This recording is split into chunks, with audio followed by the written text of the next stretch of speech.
with Laura Kuenssberg. Hello. Warning after warning of more risks abroad. Are we living in a more dangerous world?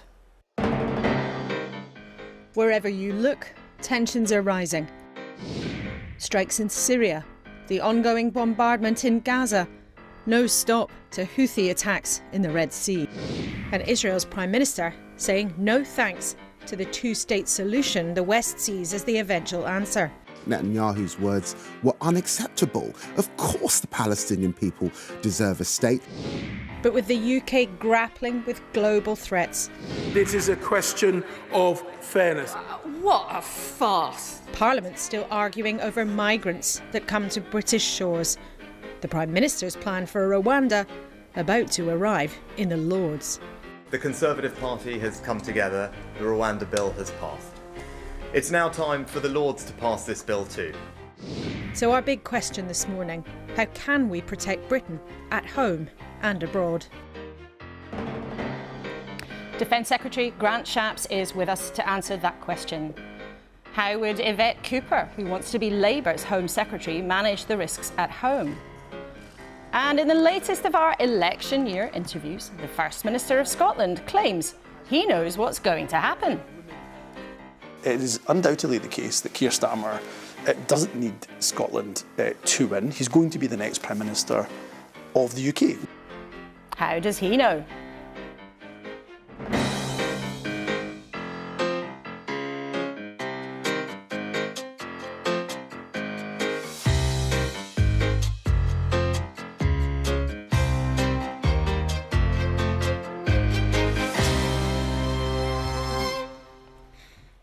Morning. Welcome to you and welcome to my trio at the desk with me today. Simon Reeve, the intrepid explorer who's been travelling around the world making TV for more than 20 years, lucky for some.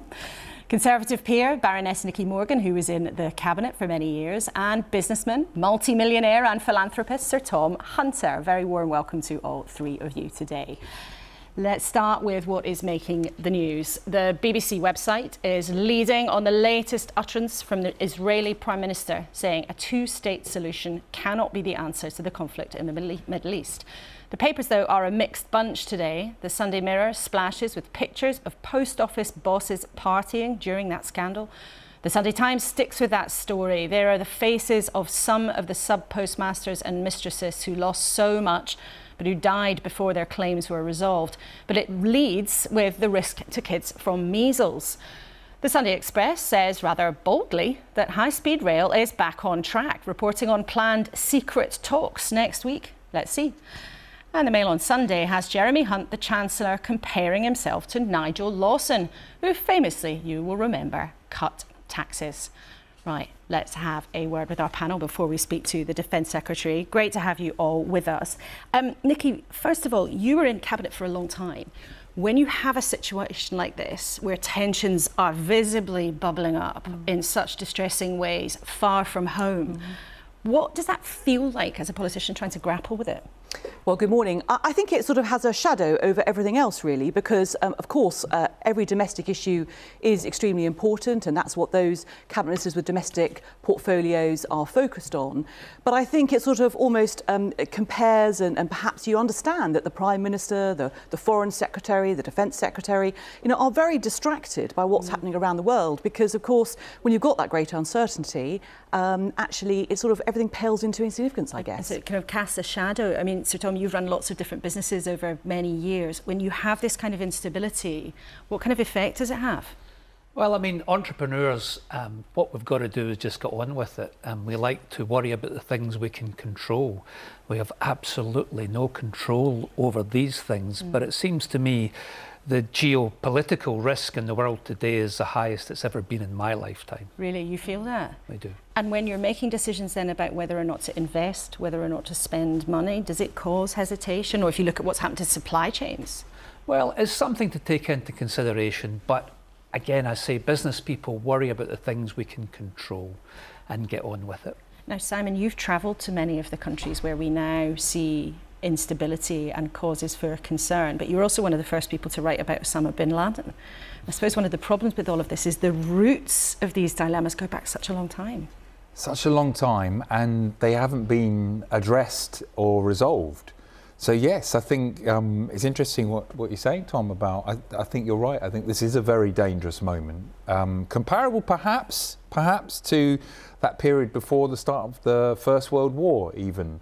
And by that I mean things can go a peaceful way, or there can just be one small incident that erupts all of us into a much more catastrophic situation even than we've got now. And do you really feel that with all your experience going to different countries? I think if we look back in history, we can see it can just be small incidents that create chaos. The First World War was started just by one guy, wasn't it? When the Archduke took a wrong turn and is shot. So these terrible world events can be created and sparked by small incidents, and we've got a lot of those small incidents underway at the moment. Well, that's exactly what we're going to talk to the Defence Secretary about. And last week, you'll remember, the Foreign Secretary, David Cameron, told us that he found it hard to remember a more dangerous world. There's no sign of peace in Ukraine. The conflict in Gaza has begun to spread. And just yesterday, Iranian security forces were killed in a strike in Syria. And the British and American targeting of Houthis in Yemen after strikes on shipping in the Red Sea doesn't seem to have stopped the attacks. So what does this all mean for the UK and indeed for our defence budget, how much we spend? Grant Shapps, the Defence Secretary, is here, as we've said. Warm welcome to you this morning. Now, you made your first big speech as Defence Secretary on Monday, and you warned people we are in a pre-war world. For our viewers, does that mean they should be listening to you this morning and expecting and preparing themselves for more conflicts in the years to come? Morning. I think really actually, as your panel were just saying, we are clearly living in a far more complex world. The United Nations has just said that last year was the year with the most conflicts since the Second World War. And the point I was making, without wanting to frighten anyone or raise concerns which are unwarranted, because I don't think that is a good approach, is we need to be ready. We need to be prepared. We need to understand the era in which we are living, where both states and more irrational ones like Iran, North Korea, and non-state actors, the Houthis that we've seen active in the Red Sea. I was in the Red Sea last week to thank our people on HMS Diamond, and many other groups who we would have thought in the first part of this century were the non-state actors, Daesh and all the rest of them, joining together and using more sophisticated weapons. And so all of that combines to a more dangerous world. And it's not just in the Middle East, it's also, of course, the threat from Russia. And I'd like to show people what one of the military chiefs at NATO, our defence alliance, said this week, Rob Bauer. He says, we have to realise it's not a given that we are in peace, and we are preparing for a conflict with Russia. Now, the UK is a vital part of NATO. Are you preparing our forces for a conflict with Russia? So we actually have an operation that I just announced in that speech on Monday, which is in Europe to practice what we need to do if there were further conflict in Europe. And that's called Steadfast Defender. And that is 40,000 personnel, troops in total, of which we're supplying 40% of the ground force, 50% overall. So the UK leading 31 other nations in that action. Now that is because, as NATO says, we always need to be prepared. Now, I should say, we always exercise with other nations. We always carry these things out. This is the largest we've done because Putin clearly represents a clear and present danger. But it is rather different, isn't it, from saying we have to be prepared. He said we are preparing. You are carrying out the biggest exercise in a long time of its kind. So how would you assess the chances then of some further incursion on Eastern Europe? You know, we know that there are significant worries about Putin, but can you explain to people how likely you think that is?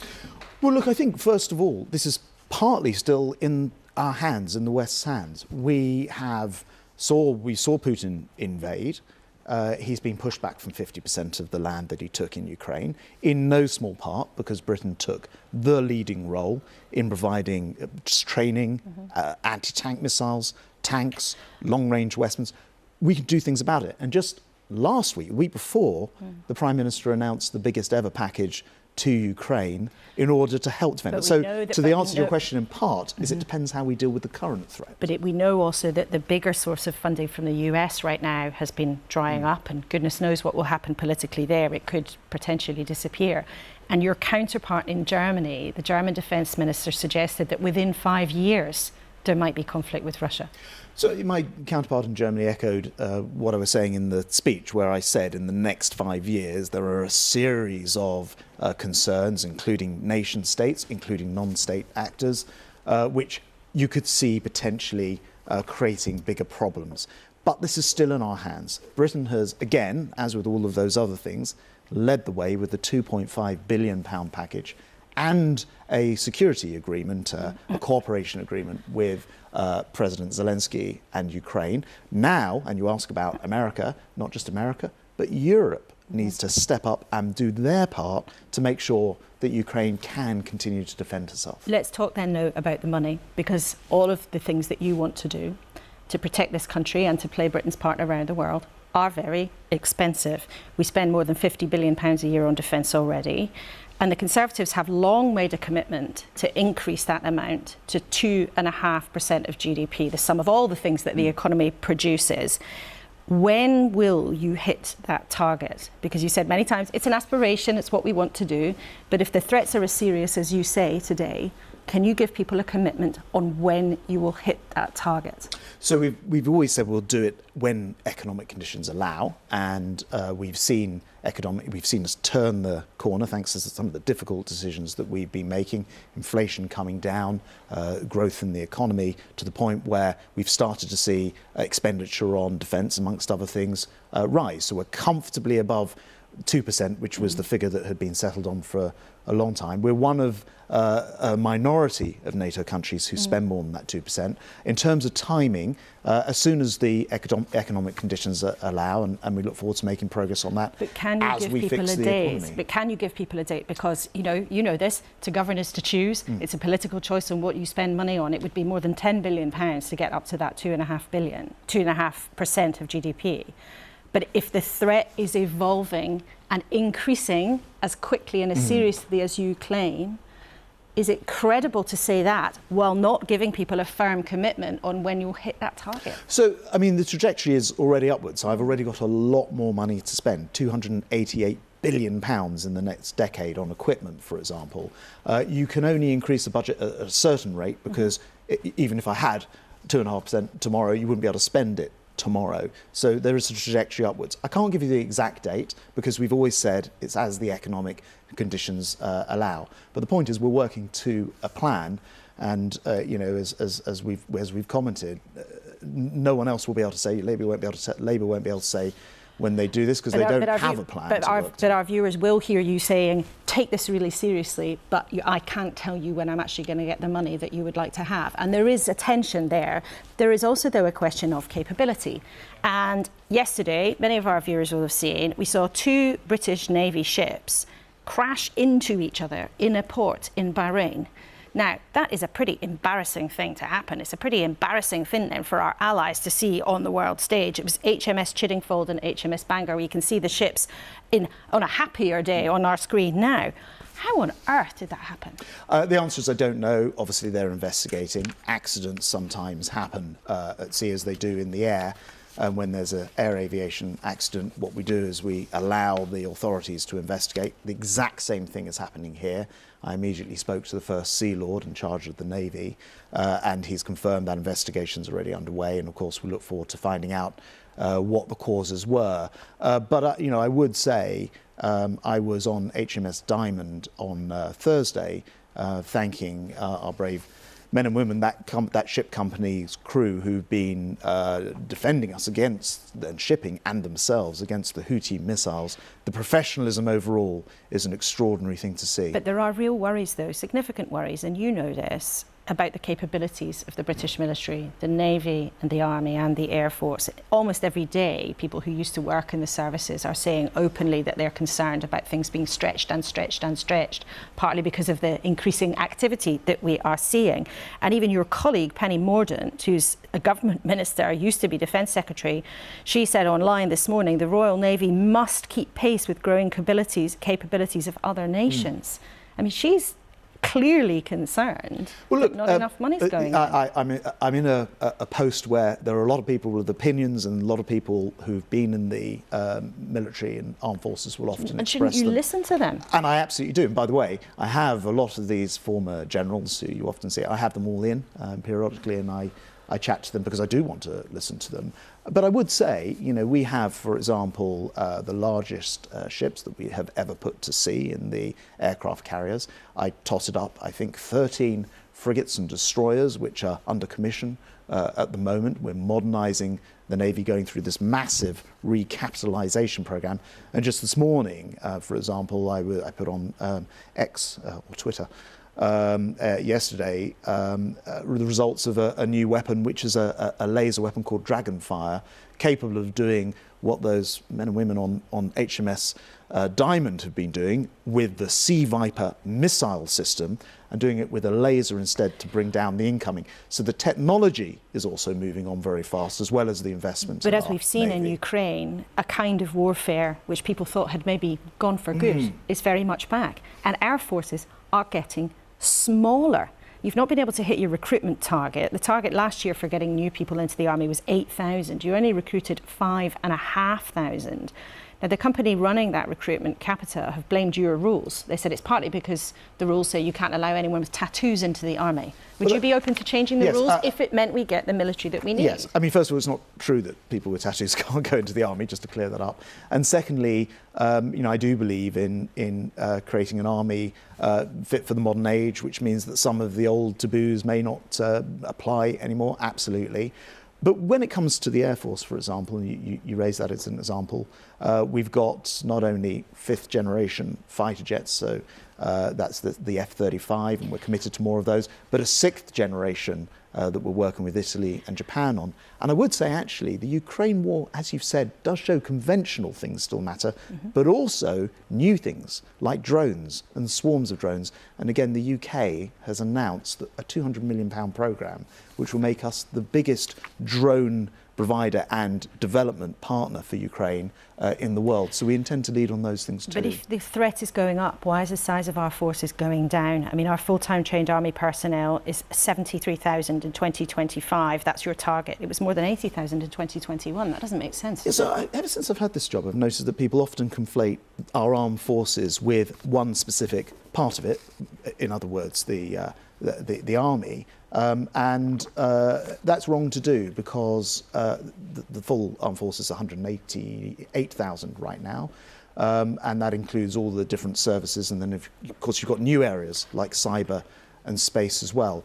It's not the number of people alone that matters, it's the lethality. It's how capable our systems are of defence. And as we've seen in the conflicts which we've mentioned so far, they've not been about sending land forces. But when we've been asked to, in, for example, this Steadfast Defender, this is the NATO operation in Europe, which country is providing 40% of this 32-country combination, the United Kingdom? We're providing 40% of the land forces, so we can turn them out when we need to, and that's really important. What their political leaders also instruct or decide obviously matters enormously, and maybe nowhere more so right now than in Israel. Now, Benjamin Netanyahu, the Israeli leader there, his spokesman said overnight, after Hamas is destroyed, Israel must retain security control over Gaza. That is a requirement that contradicts the demand for Palestinian sovereignty. Now, it's been the UK's position and many other countries for a long time that there must be two states, the two-state solution. What is the UK doing to urge him to shift that view? I think it's very disappointing that Benjamin Netanyahu has said that. It's not in some senses a surprise. He's spent his entire political career against a two-state solution. But the point is, which other route is there to seriously resolve this? Palestinians deserve a sovereign state. Israel deserves to have the full ability to defend itself, its own security, in other words. And unless you pursue a two-state solution, I really don't see that there is another solution. Now, you'll get a lot of different views within the Israeli government. Of course, it is a rainbow coalition. So we very much distinguish between the views of individuals and our overall support for Israel as a country. It's interesting, you've said that's disappointing. Just briefly, would you bet a fiver on the Rwanda legislation being passed by the House of Lords? I very much hope it is. It's time to, stop the boats and essentially send the planes, because there isn't another way again to solve this. And I just have to say, I appeal to Keir Starmer and Labour to stop frustrating and blocking Conservative efforts to stop these boats from coming. Well, it's up to the House of Lords this week. Well, no, it's not. You see, this is what they keep saying, but they control the House of Lords. We'll talk about that a bit later with Baroness Nicky Morgan. We talked about it at length with Keir Starmer last week, and indeed with Rishi Sunak the week before. But Grant Shapps, thank you very much indeed for coming in this morning. Now, we will chew all that over in a few minutes, and our politicians are all having to respond to a changing world. Of course, the political map has changed here too a lot in the last few years, not least in Scotland, where the once almighty SNP lost its all-powerful boss, lost its secure lead in the polls, and could lose half its seats in the general election. It's lost its mojo. Well, on Thursday, I sat down with the First Minister, Humza Yousaf, where he seemed extraordinarily sure about who's heading to number 10. And just this morning, he's writing to Keir Starmer, inviting him for talks. But what is the SNP's own plan for the election when things have gone so wrong? The ambition and the aim is twofold. One, to be the biggest party in the general election here in Scotland. But secondly, to also wipe the Tories off the electoral map in Scotland. And of course, the fact that the SNP is second place in every single Tory seat in Scotland means that if people want to make Scotland Tory-free, free of Tory MPs, then they have to vote for the SNP. The truthful situation here is that the more Labour MPs there are, the more likely a Labour government, and therefore the more likely it is to get rid of the Tories or wipe them off the map, as you would put it. Keir Starmer is 20 to 25% ahead in the polls. He is going to be the next Prime Minister of the United Kingdom. I don't think you could point me to a single poll. Doesn't just show that isn't the case, but you probably couldn't even show me a single poll that suggests it is marginal. Keir Starmer does not need Scotland to win. It is deeply misleading to suggest to people that it's inevitable that Keir Starmer is going to be Prime Minister when we're probably 10 months away from an election. If you can show me a single poll that is suggesting this is going to be a marginal election, I would love to see it, because I have not seen it at all. So what I would suggest is that it is undoubtedly the case that Keir Starmer doesn't need Scotland to win. He's going to be the next Prime Minister of the UK. We all know that. What I'm saying to voters in Scotland is vote for what you believe in. If you believe in a party that will always stand up for Scotland, if you believe in our values, if they're your values, such as scrapping tuition fees, such as scrapping prescription charges, generous offers of childcare, if these are your values, then help us to protect them. And when it comes to Keir Starmer being the next Prime Minister of the United Kingdom, which I think he absolutely will be, I should say I'm very willing to work with an incoming Labour government. I think there's plenty we can work on. There'll be different disagreements, constitution perhaps being the obvious one, but I do think there's plenty of areas we could work on. So what do you mean by that? Have you spoken to him now? Are you planning to talk to him before the election if you're so sure he's going to be in number 10? Well, I have. I've written to Keir Starmer, invited him to Edinburgh for a discussion. I'd like to speak to Keir Starmer as the man who will undoubtedly be the next Prime Minister of the United Kingdom, and particularly on the issues of tackling child poverty. I think we need to work together in order to tackle child poverty right across the United Kingdom. Now, I think Keir Starmer should commit to, for example, lifting the two-child limit. And by doing so, he would lift 250,000 children out of poverty across the UK, 15,000 children here in Scotland.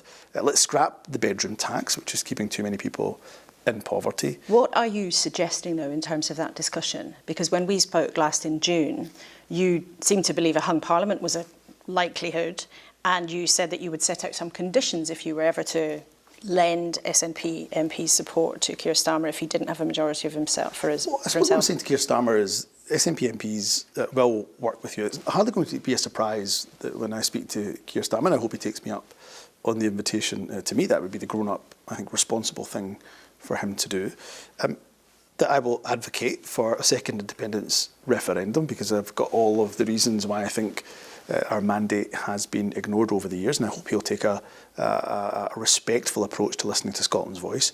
Do you accept, though, that he is not, if he gets to be Prime Minister, going to offer you another independence referendum? And for voters, you've just said then it will be on the ballot again, but you promised it to voters in 2017, didn't happen. In 2019, you promised again, it didn't happen. In 2022, the Supreme Court said, no, you don't have the power to make this happen again. Do you accept independence and another referendum? They're just not going to happen anytime soon.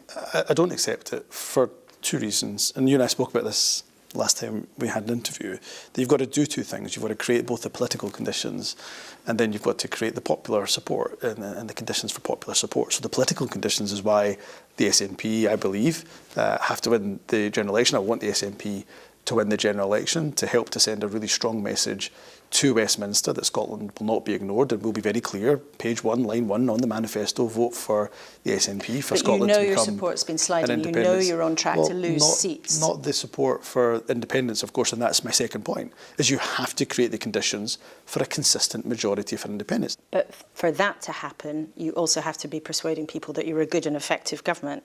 Let's turn to the impact of some of your policies right here, right now. Now, the billionaire businessman Tom Hunter is on the programme on Sunday. He has a question about your higher taxes, because higher rate taxpayers in Scotland are now paying significantly more than people do in England. Tom Hunter's question is, given Scotland now has 6 different tax bands as opposed to 3 in the UK, do you see this as an incentive for startups trying to grow businesses and talent to set up in Scotland? Now, that's a major business voice. Oh yeah, unhappy about you making it much more expensive in some ways for people to do business here. Look, first and foremost, I've got a lot of time for Sir Tom Hunter. He and I won't always agree. We'll have disagreements, clearly, but he is an important business voice and one that I've engaged with on a number of occasions. Do remember in Scotland, the majority of taxpayers will pay less tax in Scotland than, of course, taxpayers elsewhere in the UK.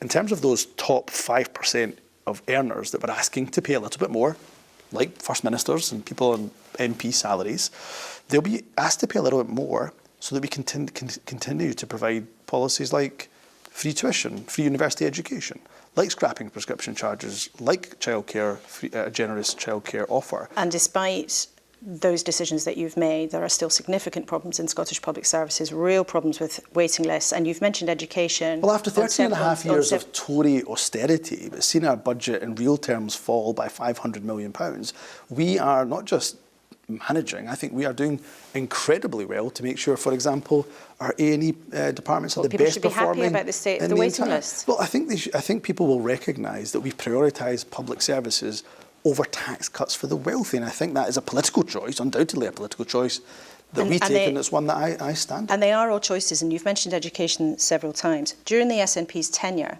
Scottish schools have slipped back in the well-respected PISA ratings quite significantly, and Scottish schools and the education that Scottish kids get is now behind the education that English children are getting. Are you proud of that? Well, look, I said at the time when the PISA study stats came out that I didn't think that was good enough, and that's why one of the first things I did was actually enrol Scotland, as First Minister, enrol Scotland back into a whole raft of international studies, which we will do. But that, of course, tells one part of the story. If you look at, for example, the progress we've made in relation to reducing literacy and numeracy, if you look at the progress we've made in terms of young people achieving hires and advanced hires, we've managed to make progress in a number of areas. Scotland has slid in the international figures, and that is important. That matters to Scottish parents. It matters to Scotland's standing in the rest of the UK. You say yourself it's not good enough, and you have been in charge here of health, of education, of many different things, and on many different measures, actually, the record does not look pretty. And in a way, there's a real parallel between the SNP and what's happening with the Conservatives across the UK. You've been in power for a long time.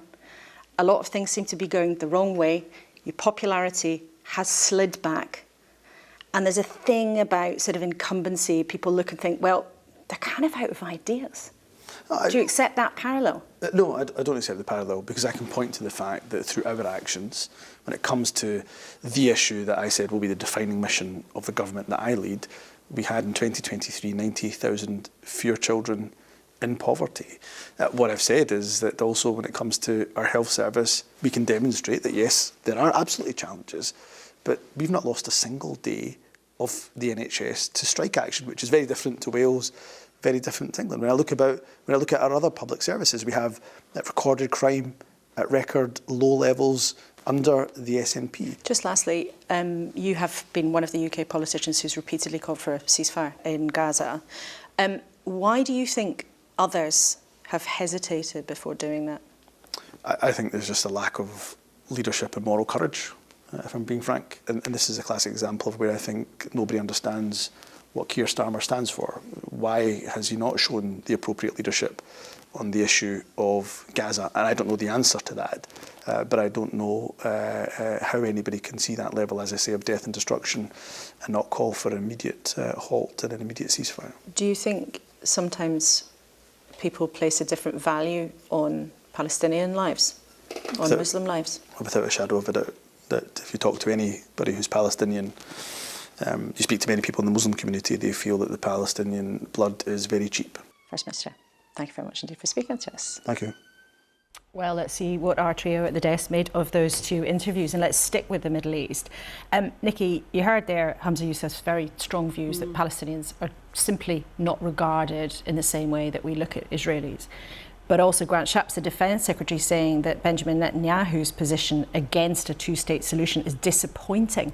What can the UK government actually do to try to shift that? Because they believe it's a stumbling block, but yet they don't seem very able to do anything about it.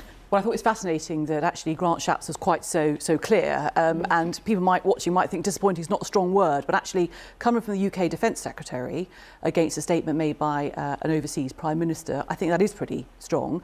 I think the UK has to work in the UN multilaterally with our allies, with countries such as the US. I think the Foreign Secretary David Cameron has visited Israel. No doubt there will be further visits, many behind the scenes conversation.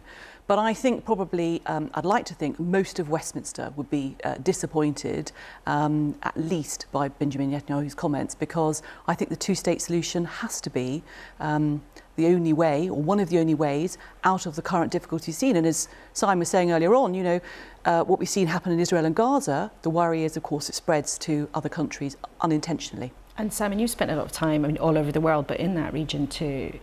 How is the West's pronouncement sort of viewed? You know, does it matter what America's saying? Does it matter what the UK says?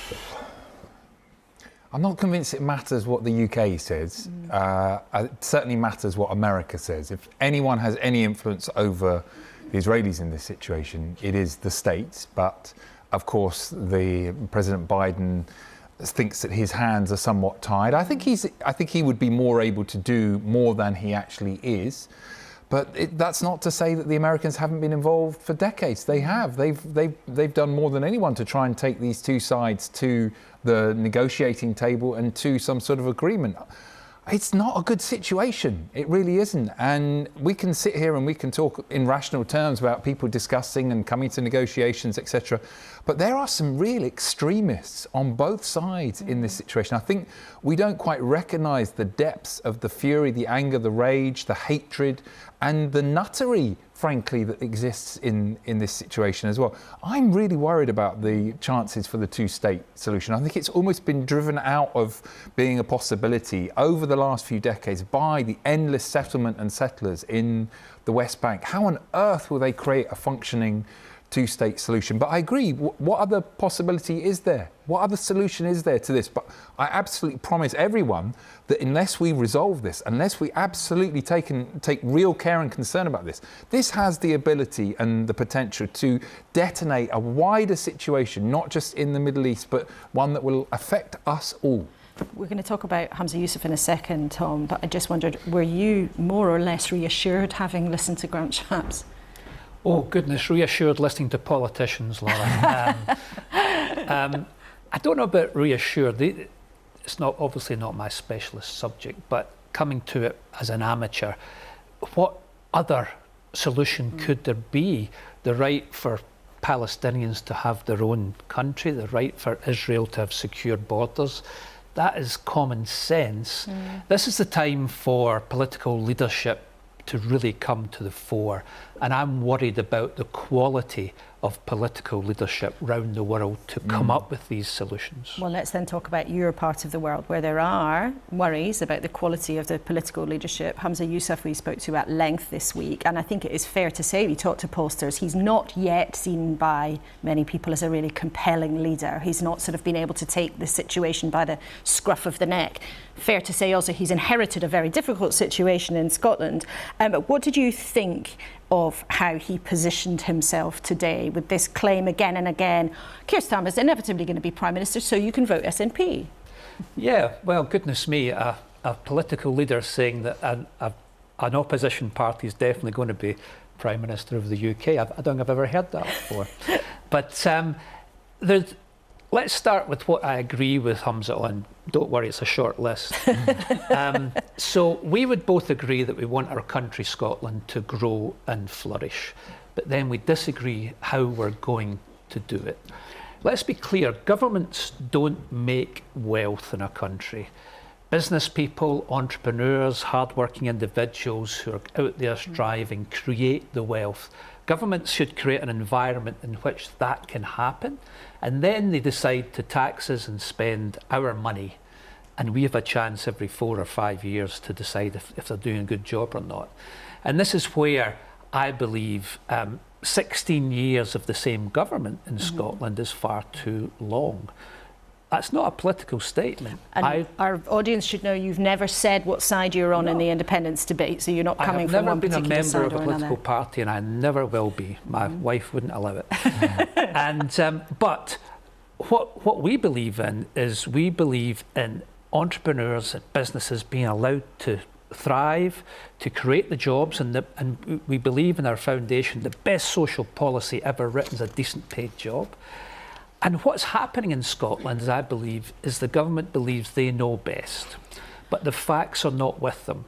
We have got a ferry contract that the government's taken over that's going to cost the Scottish taxpayer 300 million. We've got a deposit return scheme which was put in by people with no business experience. It's going to cost 50 million. How many nurses, how many teachers, how many policemen could that pay for? But when we asked him your question about the extra taxation for the wealthy, he made the point, look, suck it up, because that pays for free tuition, it pays for free prescriptions. What did you think of his answer to your question? Yeah, so we agree again that the people with the broadest shoulders should carry the heaviest burden. Absolutely. But that is happening in Scotland.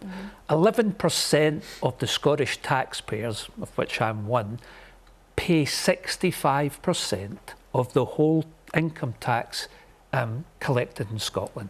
So the people with the broadest shoulders are carrying the heaviest burden.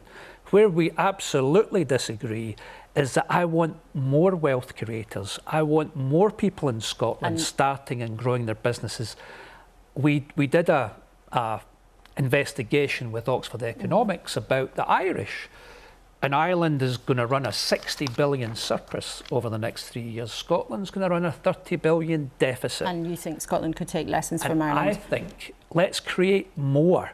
And we don't get that by having 6 different bands of income tax. That's double what we have here in England, and that is ridiculous. And the people in the Scottish business community who I listen to, they don't believe this government has their back, and that is a very bad situation. Okay, well, it's interesting to put your question to him, to hear his response and to hear your response. I want to just briefly touch on Rwanda. So Grant Shapps said it has to go through, he thinks the Lords absolutely has to pass it. Will you let it through? Your Lords, Rishi Sunak said this week, it's the will of the people. You have to get on with it. Well, I hesitate to speak on the whole behalf of the whole House of Lords, but I was sorry that Grant didn't take your bet, because I think the bill will go through the House of Lords. I would just say to number 10 that the last Prime Minister who used the will of the people language, it wasn't a happy precedent. I think with the House of Lords, the thing to do is to give it time. It is a scrutinising chamber. There's lots of people, lawyers, diplomats, others who rightly will say, are you sure about this? Do you want to let it through? But ultimately, that is what a scrutinising chamber is about. But we are very clear, we are not the elected chamber, and therefore, actually, if the government wants this to go through, I think ultimately it will. But the political push from Rishi Sunak is not something that you appreciate, I think you're saying, diplomatically. I think if you put the House of Lords, in my experience, I've only been there for just over 4 years, if you put the House of Lords under too much pressure and sort of try to... there are no timetable motions in the House of Lords, so you don't do what the House of Commons does in terms of sort of truncating debate. So if you actually allow them to talk, to debate, to scrutinise, to say, are you sure you want to do this? I think overall they will get the result they want in number 10. So you'll do it in your own sweet time, I think you're saying. I think that's right. Simon, just briefly, what do you think of the Rwanda policy? You spent a lot of time in Africa. Goodness, I think it's a gimmick. I think it's designed to appeal to voters rather than to actually affect actual change. But I would step back slightly from it as an issue and say, I don't think we talk about enough about what are we trying to achieve? What is our ultimate game or target with this, or on the migration issue in the round? For me personally, my principal issue and desire is to make poorer countries a bit wealthier, that our brothers and sisters out there on planet Earth live better, more fulfilling lives.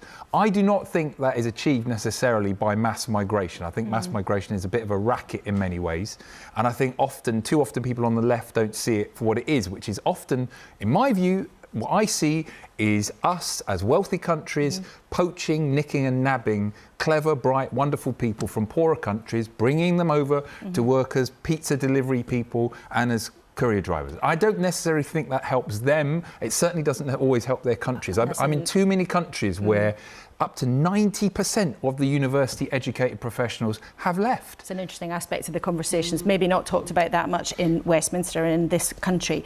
Just before we move on, briefly, we've talked a lot on this programme and we spoke at length to Michelle Mone just before Christmas. Tom, you're somebody who knows her. I think you were actually one of her original investors. I was. Now, this has all turned into a pretty big mess. She's under investigation. I don't want you to talk about a criminal inquiry. And, you know, she has said she lied about what happened, but they deny doing anything wrong in terms of the deal they did. What do you think about what's happened to her, knowing her when you did as a young businesswoman? Yeah, so, I mean, we helped Michelle in her early days, and one of the key aims of our foundation is we help hundreds of companies in Scotland start and grow. But what I think happened, let's put it in context. When the pandemic hit, there was no one person in the world knew how to deal with it, because there wasn't a living soul who'd lived through a pandemic. And therefore, the government, in my opinion, panicked. But I understand the panic, and there wasn't enough PPE. And there was this VIP lane, which probably in paper looked okay. So who can help us get this? But then it turns out it's friends of government ministers who went down, who maybe hadn't made this thing in the past. But do you think she's been treated fairly? She's very clear that she's been made a scapegoat. And do you look at her, at what's happened to her, and think it's just a terribly sad mess, but she may have made mistakes? What do you think? I think she's her own worst enemy.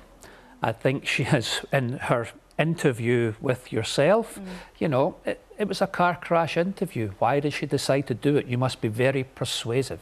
But she is not the only one who benefited. If I had been running the government, which thank God I'm not, I would have said, can you help us? But I'm putting a cap on the profits you can make, because there's something above profit here. Our country is in dire straits. We need your help as entrepreneurs, but let's cap the profit you can make. All right, well, hindsight might be a wonderful thing. I think it's staggering how people sought to profit in that situation. What does it say about society? Well, there's a lot of conversation about that, and a lot of it we've had in this studio. All three, thank you so much for now. We'll be back with you at the end of the show. And of course, remember, you can tell us what you think. Send in questions or comments, kuenssberg@bbc.co.uk, or if you're social media minded, you can use the hashtag BBC Laura K, and we'll share some of your thoughts at the end of the show. But let's talk about the Labour Party. Humza Yousaf, as we heard, reckons they're dead certs to win the election, or at least that's his political message. But remember, it's a huge task for Labour to get there. Keir Starmer needs a bigger swing than Tony Blair to get a majority of just one. So can they do it? Yvette Cooper is the politician who would be Labour's next Home Secretary if you win in the election. Welcome to the studio. Morning, Laura. First of all, our viewers will have seen this terrible story where 4 people were found dead at a home in Norfolk. The police have referred themselves for an investigation because they didn't respond to a 999 call from that property. What do you think of that? Yeah, this is deeply troubling. It's an awful case. You've got 2 young girls who've been killed as part of it.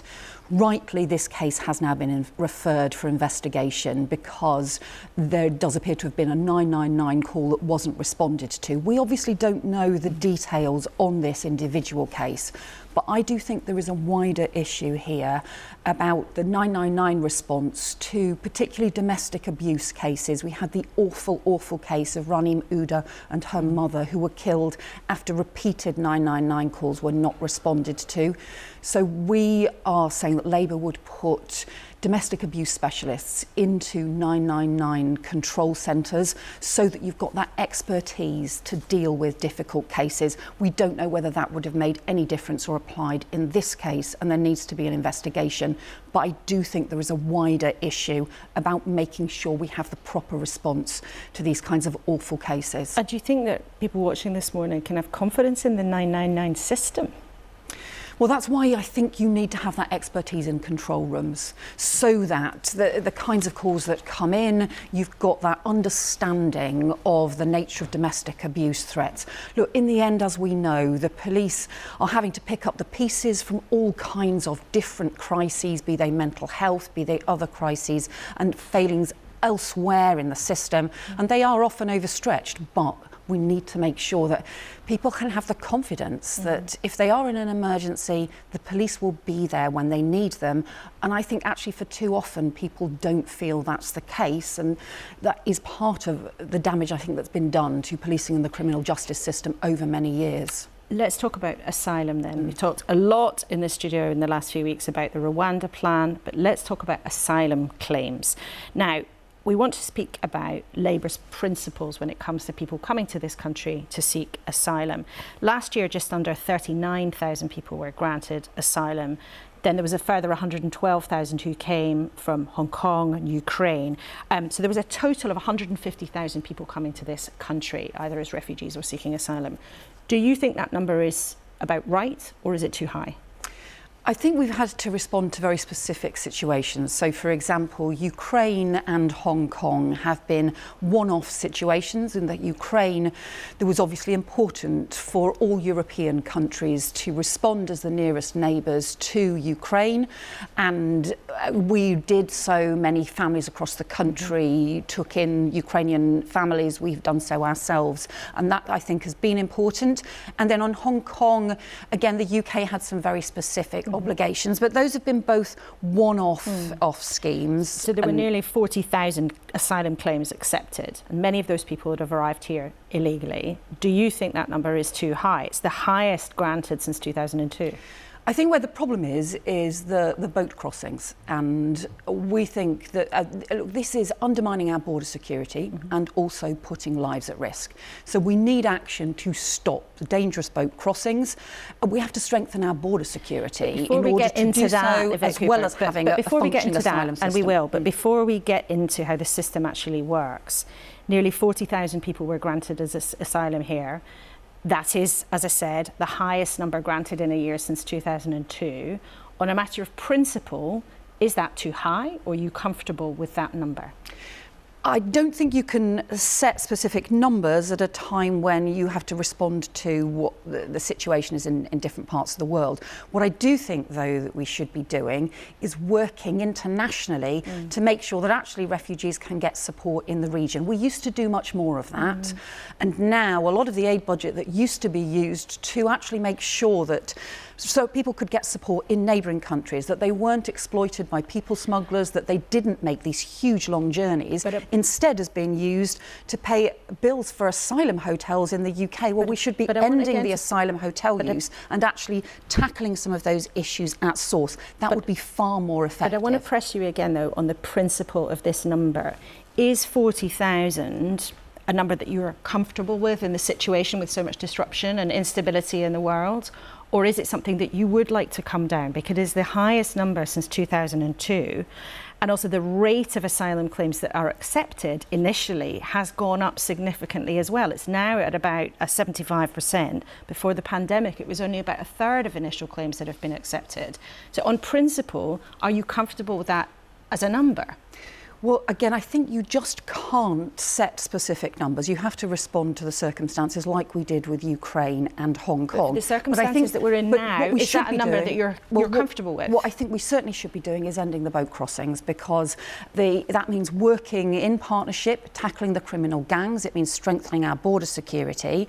And it means also making sure that we've got a properly managed and controlled asylum system. The UK does always need to do our bit to help those who fled persecution and conflict. However, we also should be making sure that those who have no right to be here are swiftly returned. That's not happening at the moment. In fact, there's been a 50% drop in the returns of those who have no right to be here, who are failed cases since the Conservatives took office. And that's why we would also set up the new Returns and Enforcement Unit, a major new Returns and Enforcement Unit, to make sure that that is turned around as well. But the reason I'm trying to press you on the number, and our viewers will hear that you don't want to answer that question directly, there are some people on the left who would say we should never set a number, we should take people in need. That's absolutely what we should do as a caring and compassionate country. So somebody in your position said I wouldn't put a limit on it. On the other side, there are some people who say if people are in dire need, of course we mustn't turn them away, but 40,000, a number that's the highest it's been since 2002, is too many. Well, so why won't you give a view on that? I'm not saying you should or not, but I think people want to understand why you won't give a view. Well, look, I think there's separate parts to that question. The first is, this issue around whether it be Ukraine, Hong Kong, whether it be what's happened in Afghanistan. All countries need to respond to situations across the world. Secondly, the reason for those figures that you were referring to is actually as a result of the Conservatives losing control of border security along the Channel. And so there has been a big increase in dangerous boat crossings that has been really damaging both to border security and also putting lives at risk. And that's why it's so important to go after the criminal gangs, and we should be trying to tackle that. What we also need to do, we have had a debate, for example, in Parliament about the kinds of resettlement routes and so on, and we do support there being caps on those sorts of resettlement schemes, making sure that you have properly controlled and managed systems, because that, I think, is sensible. But you need the system to be controlled and managed for people to have confidence in it, but you also need to make sure that the rules are properly enforced. They're not being at the moment. That is undermining the credibility of the whole system. Do you think it is the government's job to create a deterrent, which is what the government would say it's doing with its Rwanda scheme? And let's not rehearse all the arguments for and against that. We know that you don't approve of that scheme. But do you believe the government has a responsibility to create a deterrent to try to stop people making the journey to this country? Well, whatever you do has to be workable. And it is important to say that the Rwanda scheme will only ever cover less than 1% of those arriving in the country, to the tune of £400 million being sent to Rwanda for a scheme that's sending more Home Secretaries than asylum seekers to Rwanda. I think the issues around this is there's in the moment, there is no deterrent for the criminal gangs. They are currently able to operate with impunity. They've been able to take hold along our border. And that's why we've set out a major plan which would increase capacity, additional cross-border police to go after the criminal gangs, additional security powers for them so that they can take action against people smugglers, and also new agreement with Europe on that security cooperation so that you can tackle the supply chains, the way that the boats are being shipped across Europe and stop the boats reaching the French coast in the first place. That is immensely important. At the moment, prosecutions for people smuggling have dropped by 36%. And that is just shocking. It means they're not taking action on the criminal gangs. Just before we close, I'm not sure if you heard, but in case you didn't, the First Minister of Scotland, Humza Yousaf, has extended an invitation to Keir Starmer to go to Edinburgh for talks with him about what he'll do when he, as he claims, inevitably becomes Prime Minister. Should Keir Starmer go and see the First Minister? I think people in Scotland want to see a Labour government. We want them to vote Labour to do so. At the moment, in Scotland, they're suffering from having two failing governments, a failing government in Westminster and a failing government in Scotland. We're not doing deals with the SNP. The important thing is to have a Labour government elected to get rid of the Conservatives, where everything feels broken right across the country. We've had low growth, low opportunities. It's time for something better. People deserve a fair they're a well, there deal. are plenty of people who come to the studio who would disagree with you. Many people watching might disagree with you too. But Yvette Cooper, you've set out Labour's position this morning. Thank you very much indeed for being with us. Now, time has zipped along. It is nearly 10 o'clock. But we started talking about a very serious subject. Here is what the Defence Secretary Grant Shapps had to say about the Israeli Prime Minister's firm rejection of a two-state solution for Israel. I think it's very disappointing that Benjamin Netanyahu has said that. It's not in some senses a surprise. He's spent his entire political career against a two-state solution. But the point is, which other route is there to seriously resolve this? Well, brief word, Nikki. I can see you were animatedly wondering about what Yvette Cooper had said. Yeah, well, I was wondering just obviously about Yvette Cooper, but also the commission that I was chairing. Well, indeed. Well, we're going to talk about the COVID Commission, which is one of the things that you've taken up since you left the House of Commons. There is now going to be a COVID Memorial Day.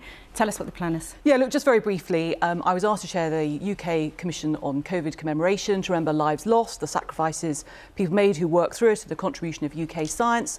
Marie Curie have taken up the first recommendation, which is to have a National Day of Reflection, which will be on the first Sunday of March, this year the 3rd of March. Details at dayofreflection.org.uk. And I think it's an important period. Of course, for many people it's past, but for many people watching, they will be living with the loss of a loved one, or even long COVID, or just things that they weren't able to do for a period of time. And Tom, what do you feel about the COVID inquiry? We've seen this week all sorts of embarrassments of things that were going on in the Scottish Government at the time. So what do we want from our politicians, Laura? We want honesty, we want competence, and we want accountability. Throughout the COVID inquiry, we have seen none of that. You feel that? I mean, our former First Minister said, of course, she would share every piece of information, including WhatsApps, and then all of a sudden, the WhatsApps have disappeared. Well, there have been lots of mysterious cases of disappearing WhatsApps. And then Nicola Sturgeon put out a slightly contradictory statement yesterday. So it's a bit of a mystery to be untangled. Let's close our conversations this morning, however, with something enjoyable and fun to look forward to. Simon, you are back on the TV tonight with your latest series of Wilderness. We can show people some amazing pictures of you crossing what looks like endless icy wastes in Patagonia. Tell us about it. What's your favourite bit? Well, this bit was very chilly. It definitely was. So we're up in the South Patagonian ice field at this point in the pictures you're seeing, which is a huge area of frozen ice high in the Andes Mountains that hardly anybody knows about. We went to some of the last great wilderness areas on the planet. It sounds like a jolly adventure, I'm sure, but I hope there is a serious point to it. You know, these are a reminder, I think, that there is still a beautiful, magnificent planet out there. Despite everything we have and are doing to destroy it stupidly, there is a planet worth believing in and fighting for. And these wilderness areas, they matter to us. These places matter to us. We are connected to one ecosystem on this planet. And we need to recognise that the billions of trees in the heart of the Congo rainforest, for example, are an integral part of the ecosystem on which we all depend. So underlying the jolly adventure and the blisters and everything else in the programmes, there is, I hope, that message as well, that wildernesses matter to us and they do still exist. And that jolly adventure did nearly go quite badly wrong. Is it true a lion tried to get into your tent? I don't think it was trying to get in, it was trying to lick some moisture off the side of my tent. But there were a few moments like that, yes, because when you step out, when you get into those wild places, unpredictable stuff happens and you have to react to it as best you can. And we accepted that as part of the adventure and experience. But yes, there are. I'm getting slightly sweaty palms at the memory of that moment. That was a very scary moment in my little tent on my own. Okay, well, we're very pleased that the line didn't get you. Thank you all for joining us in the political jungle here in our studio this morning. Wilderness is on BBC Two, I think, tonight, and BBC iPlayer. Don't miss that, because they've been huge hits previously, and I'm sure the latest series will be great too. Thank you all three very much for being with us this morning. Thank you, obviously, for watching when we've talked about all sorts of different things, but also a very serious subject. We've been trying to work out how our politicians can manage risks abroad and here at home. Did we manage to get to the bottom of it? Well, we gave it a go, but I'm sure with everything going on in 2024, we will have plenty more conversations on these issues in the coming weeks. Thank you so much for watching today. I'll see you later on today's edition of Newscast with Paddy O'Connell. Of course, you can always catch up on iPlayer too if you're not watching Simon's programme. But if telly and sofa is your traditional thing, I'll look forward to seeing you here next Sunday, of course. Same time, same place. Goodbye.